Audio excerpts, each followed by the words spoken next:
Hi everyone, welcome back to my channel. For today's card I'm going to be doing a bit of old school. I've got some Cricut and some embossing folders, and I've used a variety of products for today, but some older products that I've had in my stash for many years. So the card base is a 7 by 3.5. So 7 by 7 piece, and then scored at 3.5, and then I have just 1/4 inch smaller for this beige sort of color, and I used the Ornate, I think it's Ornate Lace Crafter's Companion, and I think it's a 3D embossing folder because I struggled to get this thing to emboss properly, but anyway, that's probably me, especially when I'm trying to do it quickly.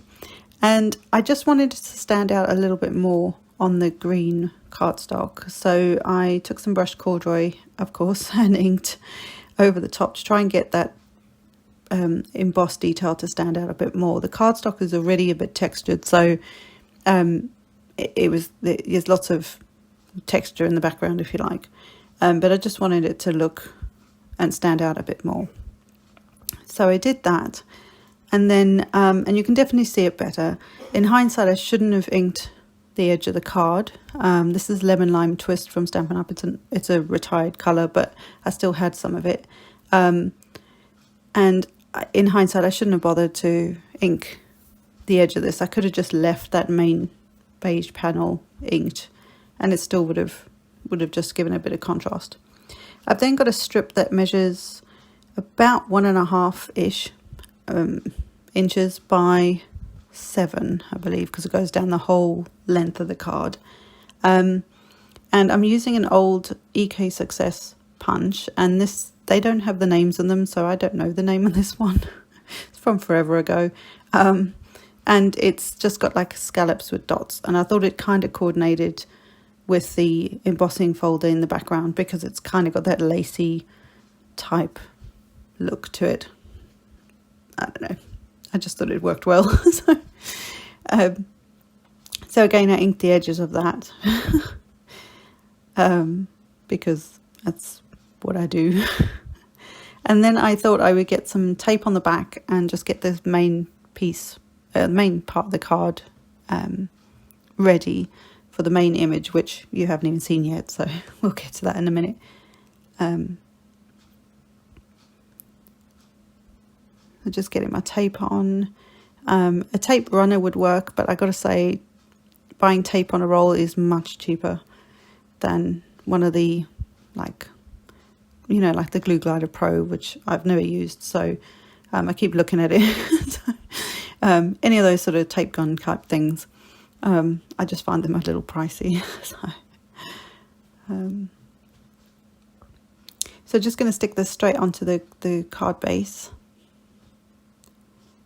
And I like it. It's got a bit of a vintage-ish vibe to it. But in hindsight, like say, that background piece could have been a totally different colour. My husband and I both agreed that we could have used a white background and had like a snowy effect. That might have worked much better, but it's still cute. So here's my giraffe.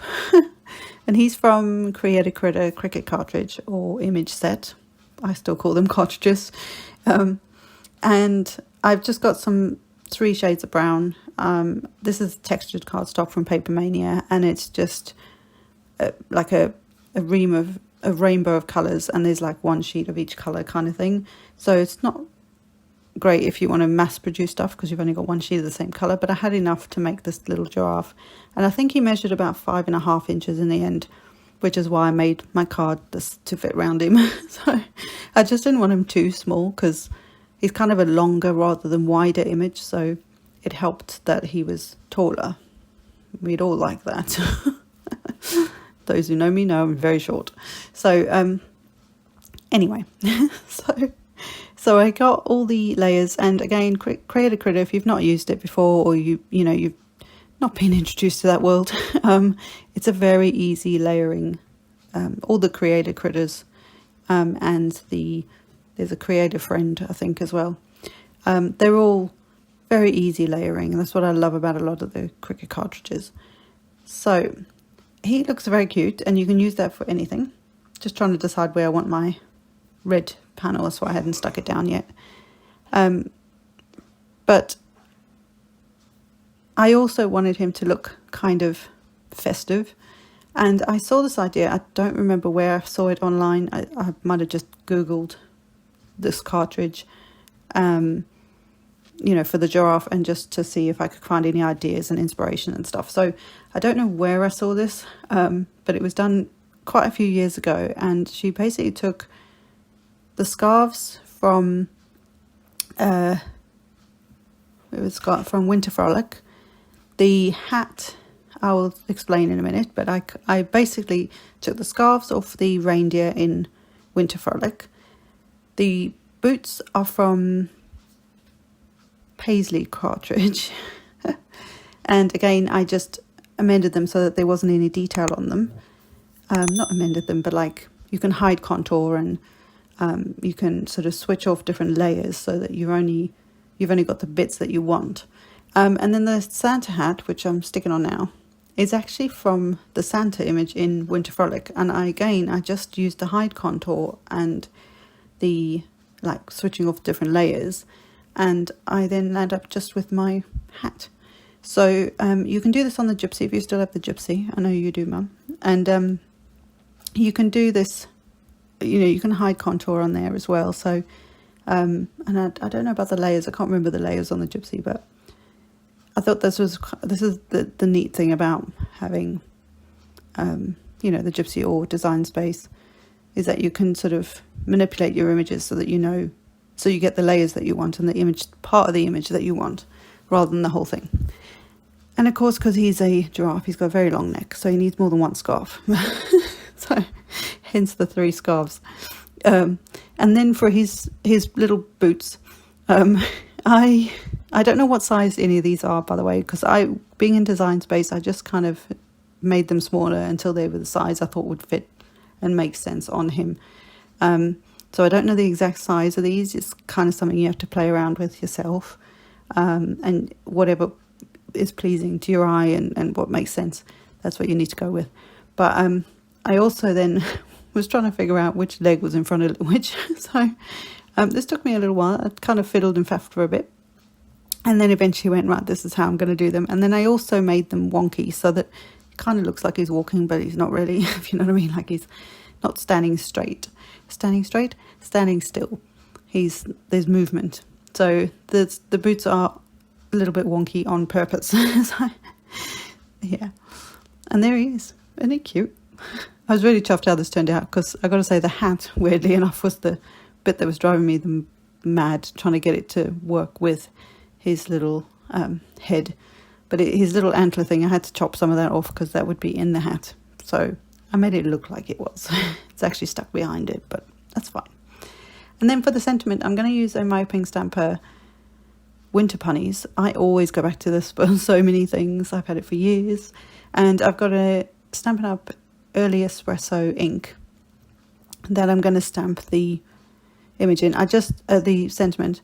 I just figured it was a good colour for this card instead of black. And also part of him is that early espresso. I actually had some of that cardstock left, which is a miracle. So I need to stock up on my cardstock. Excuse me. And then I'm using dimensionals. I'm actually using Stampin' Up! Dimensionals as opposed to some of the other brands that I do have.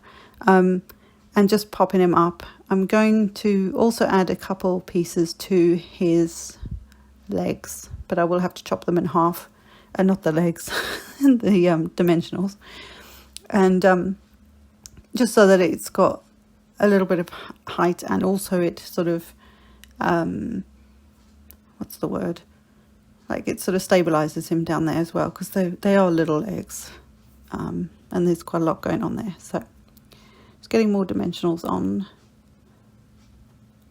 That's pretty much it, to be fair. We're nearly there.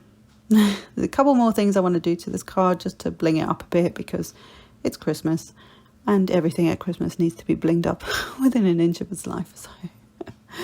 So I will show you what I'm going to do with that in a second, once I get him on there.